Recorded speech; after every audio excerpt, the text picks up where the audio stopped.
जब जब इंसान ने भगवान बनने की कोशिश की है, तब तब भगवान ने अपने सर्वव्यापी रूप से जवाब दिया है। 2014 में कांग्रेस से दुखी होकर जनता ने 1985 के बाद पहली बार भाजपा को पूर्ण बहुमत देकर कांग्रेस के विरुद्ध जनादेश दिया। और जनादेश इसलिए दिया कि जनता की भलाई के लिए कुछ अच्छे काम हो।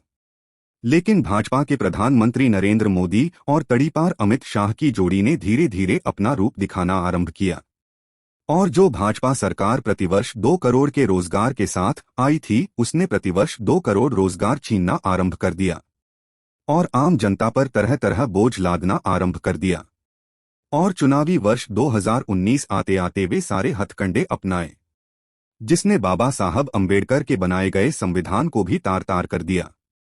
वर्ष 2019 में फिर लोकसभा चुनाव हुआ और जनता ने एक बार फिर बालाकोट के शहीदों को सच्ची श्रद्धांजलि देते हुए बीजेपी और उसके सहयोगी दलों को 2014 के मुकाबले ज्यादा सीट देकर एक बार फिर भारत माता की गद्दी सौंप दी और चुनाव के बाद किए गए वादों को एक जुमला बोलकर नकार दिया।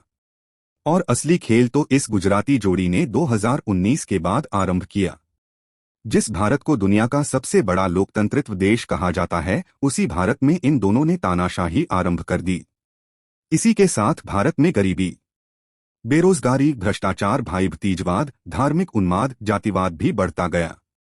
लेकिन इनको इन सब बातों से कोई सरोकार नहीं था। लेकिन भगवान को कुछ और ही मंजूर था।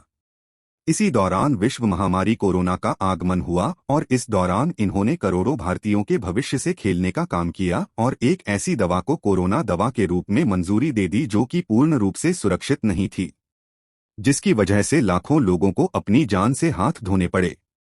लेकिन इनका व्यापार इलेक्टोरल बॉन्ड के रूप में जारी था। दूसरी तरफ जो भी इनके विरुद्ध आवाज उठाता, उस पर सीबीआई तथा ईडी की कार्रवाई कर दी जाती। समय बीतता गया और इनका पाप का घड़ा भरता रहा और फिर एक बार आम चुनाव 2024 आया, जिनमें सभी राजनीतिज्ञ विशेषज्ञों को लगता था कि मोदी को कोई नहीं हरा सकता। लेकिन एक अंतर्यामी शक्ति ने इनका घमंड तोड़ने का काम किया और इनको बहुमत से बहुत दूर रख दिया। इन सब बातों से यही लगता है कि कोई अंतर्यामी शक्ति है जो हर किसी का हिसाब रखती है। बाकी जिक्र बाद में।